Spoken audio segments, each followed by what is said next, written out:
حج کے اوپر جب انسان خرچ کرتا ہے اللہ رب العزت بہت بڑے اجر عطا فرماتے ہیں۔ نبی علیہ السلام نے فرمایا کہ حج کے خرچے کا ثواب جہاد فی سبیل اللہ کی طرح 700 گنا ہے، اور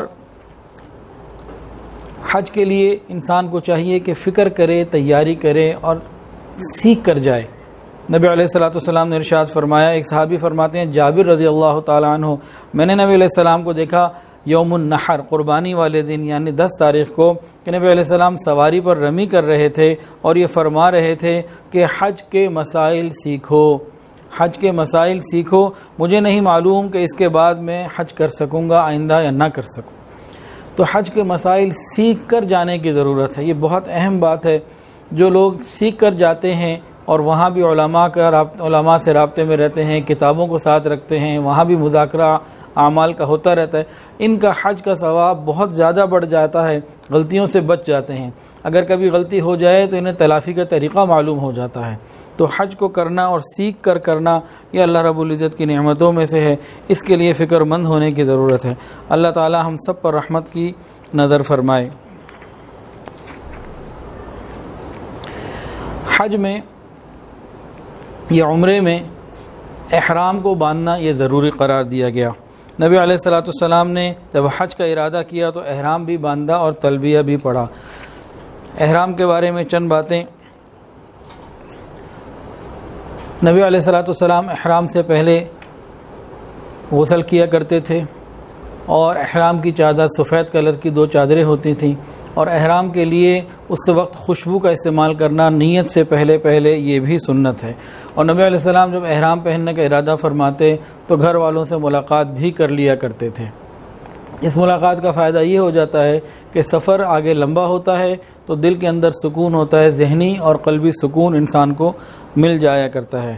تو ایک حدیث کے اندر آتا ہے کہ جب انسان احرام باندھے تو غسل کر لے۔ نبی علیہ السلام نے صبح کی نماز پڑھی اور احرام کے لیے الگ سے غسل کیا، پھر احرام باندھا۔ احرام باندھتے وقت خوشبو لگانا یہ بھی نبی علیہ السلام کی سنت ہے۔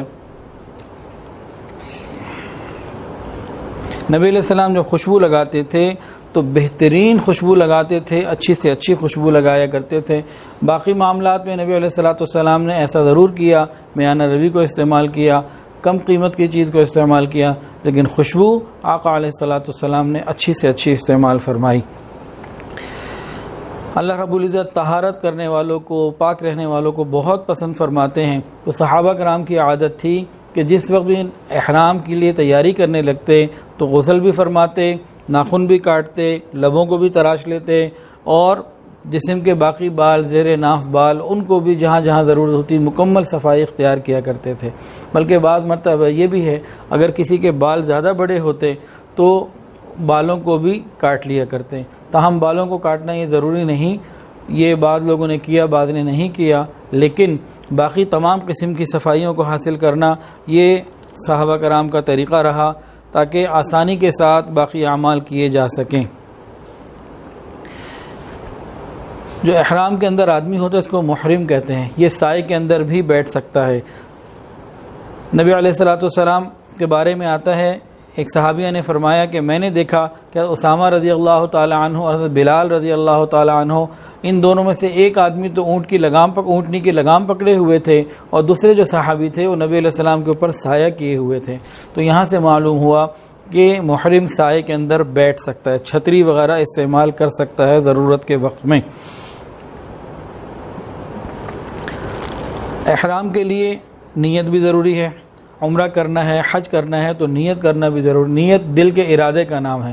عمرے کا احرام باندھ رہا ہے، انسان دل سے ارادہ کر لے کہ میں عمرہ کر رہا ہوں، حج کا احرام ہے تو حج کا ارادہ کر لے، حج قران ہے تو عمرہ اور حج دونوں کا ارادہ کر لے۔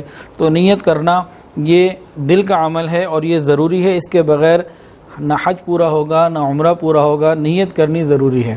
جو حج تمتع کے لیے لوگ جاتے ہیں عام طور سے ان کی ترتیب یہ ہوتی ہے کہ یہاں سے جدہ اور مکہ پہنچے، عمرہ کیا، عمرہ کر کے دوبارہ اپنے کپڑے پہن لیے، حج کے لیے پھر دوبارہ 8 ذو الحجہ کو نئے سرے سے احرام پہنا جاتا ہے۔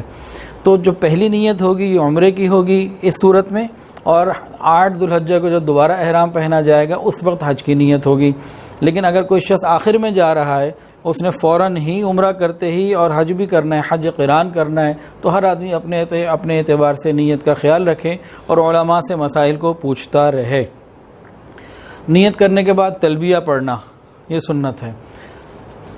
غسل کیا، احرام کی چادریں پہنی، خوشبو وغیرہ لگا لی، اس کے بعد 2 رکعت جو نفل پڑھنے ہیں احرام کے لیے، اس میں پہلی رکعت میں قل یا ایھا الکافرون اور دوسری رکعت میں قل ھو اللہ احد پڑھنا یہ زیادہ بہتر ہے، اور سر ڈھانک کر۔ اس کے بعد سر سے ٹوپی اتار لیں، سر کو ننگا کر لیں، اور پھر انسان اس کے بعد تلبیہ پڑھے گا، نیت کرے گا اور تلبیہ پڑھے گا۔ تلبیہ کیا ہے؟ لبیک اللہم لبیک لبیک لا شریک لک لبیک ان الحمد والنعمت لک والملک لا شریک لک۔ اس کی بہت فضیلتیں ہیں۔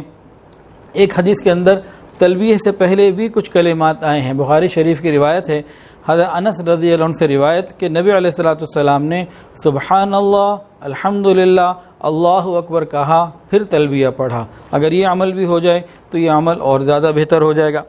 تاہم نبی علیہ السلام تلبیہ پڑھتے تھے لبیک اللہم لبیک لبیک لا شریک لک لبیک ان الحمد والنعمت لک والملک لا شریک لک۔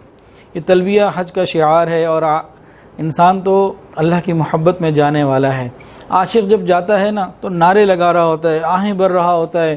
اسی طرح 2 سفید چادروں میں جب انسان ملبوس ہو جاتا ہے اور اللہ کے راستے میں نکل پڑتا ہے تو پھر خوب تلبیہ پڑھا کرتا ہے لبیک اللہم لبیک لبیک لا شریک لک لبیک ان الحمد والنعمت لک والملک لا شریک لک۔